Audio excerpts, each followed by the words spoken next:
as far as I think, I could be mistaken, but I think they disagree with him. But Jack Smack argues that the only thing that we can base if someone is truly born again or not is if they profess to believe in the personal work of Jesus Christ. That one is born again, and that's the only thing that you can base your assurance if you're truly saved or not, is if you are trusting in Him, at least professing as much. Now there becomes a problem though. If the only thing that you can tell is by profession, then what happens on Judgment Day? Okay. Person A says, Lord, Lord. Person B says, Lord, Lord. Both people profess to believe in Christ. Both of them. Person A, Jesus looks to them and says, Depart from me, you worker of lawlessness. I never knew you. He gets thrown into like a fire, he goes to hell. Person B, Lord, Lord. Jesus looks at him and says, Well done, my good and faithful servant. Welcome home. Okay? What makes the difference? Here's my contention. Person A professed to believe in Christ, but never trusted in Him. So that would be distinguishing profession of faith with possession of faith. That's why person B, he said Lord, Lord too, but he didn't just say Lord, Lord. He truly trusted in Him. He clinged on to Jesus for dear life, as it were. He is our only hope, and he recognized it, as did the apostles in John chapter 6. To whom shall we go? For you have the words of eternal life. That's trusting in Him. It's looking to Jesus when there's literally nothing else you can turn to. Everything else into the world is dull and meaningless and purposeless outside of Jesus Christ. That's why we all have to look to Him. It's only in Him that we can have that peace with the Father by faith. If there's a difference between profession and possession of faith, as I just brought out, then what does Scripture say about this? Well, Scripture never attributes mere profession to salvation. It does say, confess with your mouth that Jesus is Lord, and you will be saved. That is true. But that's not all that it says. Because if you believe in Him and confess that He is Lord, you will be saved. And so it's not just profession. I'm not arguing in profession. But it's profession and possession. You profess that He is Lord, and you trust in Him as Lord. You recognize that He is your only hope, outside of which you are condemned. Why am I belaboring this? Because the Scriptures never say that by profession alone you are saved. My contention is that the false converts are those who professed and there was no change in their life. They were not born again. They had no dispositional change in their nature. They love their sin. They hate God. They are living in willful rebellion to Him every single day. And yet, they call themselves Christian. They say they trust in God. They say that they believe in the gospel. And yet they live like the devil. Listen to me, brothers and sisters. That is the furthest thing from Christian theology. God says when He removes our heart of stone and gives us a heart of flesh, in that act of regeneration, that born-again experience, He will cause us to obey His standards. Now, we're not going to get into determinism here. Throw that out. He will ensure that we live differently. We live. Why would we ignore determinism? Why would you make that point? Why is that necessary that you make that point? Oh, just forget determinism. Well, why should we? You say you're a Calvinist of some sort. Why should we?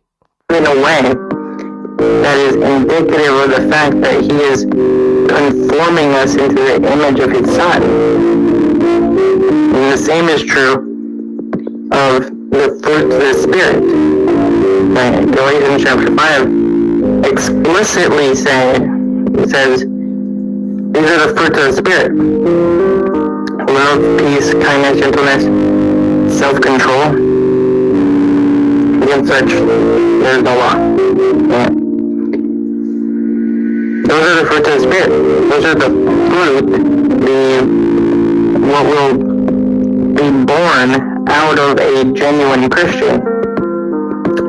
Now, Jack Smack's usual retort to this is, well, see, John, you're missing it, because look at all of the false fruit out there. Look at how many people pretend to be joyful. Look at how many people pretend to love, pretend to do these things. Okay, listen to me, brethren. If you think about it, what he's actually saying is because there's counterfeits to the fruit of the Spirit, that necessarily means that there are no fruit of the Spirit. You catch that? He's saying that because there's counterfeits, you just can't know. You just can't know if someone truly has the fruit of the Spirit. You just can't know. You can't know them by their fruits.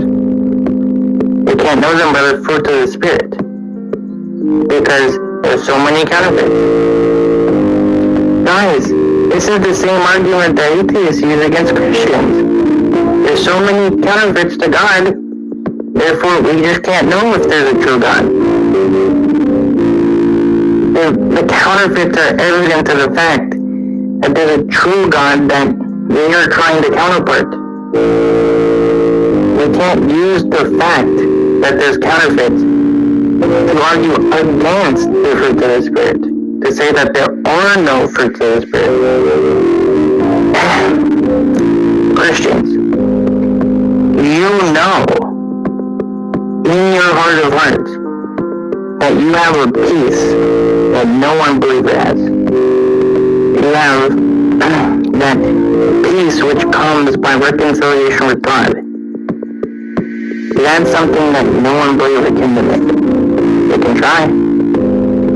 But the true love, the true peace, the true kindness, the true gentleness, the true self-control, all of those things are found in the regenerate person.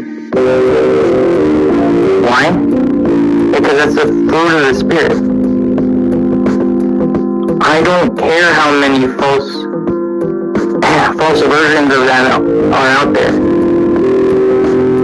Those false versions have nothing to do with the fact that there are true fruits of the Spirit, and that those are found in us.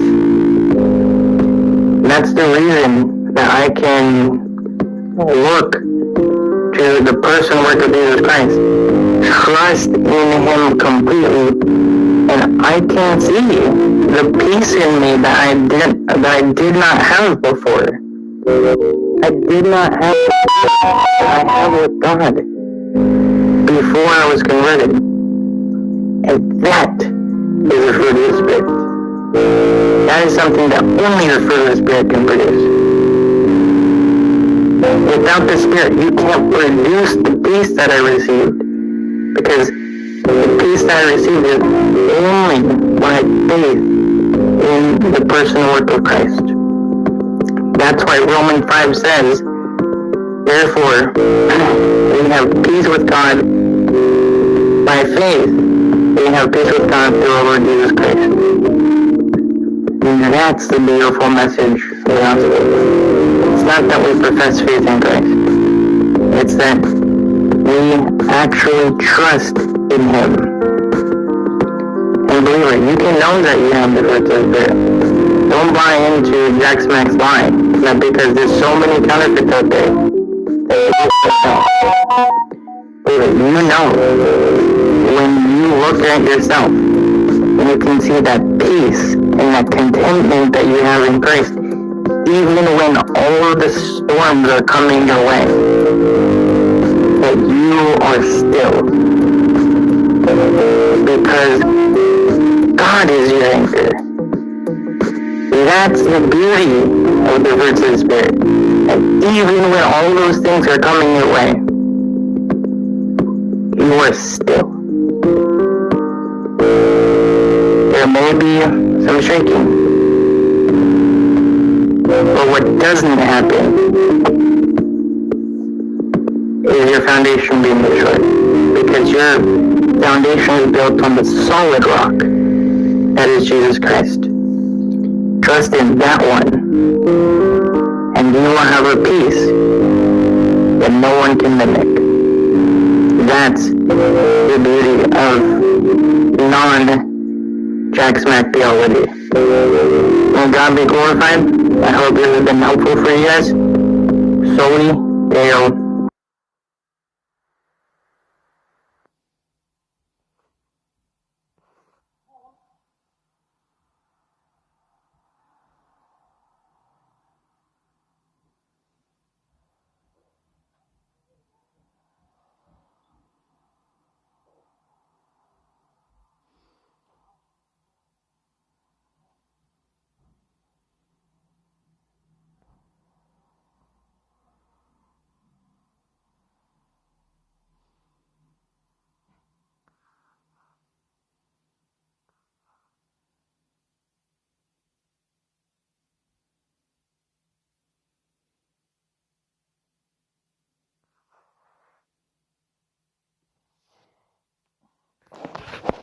Well, this is what you get from the Calvitards.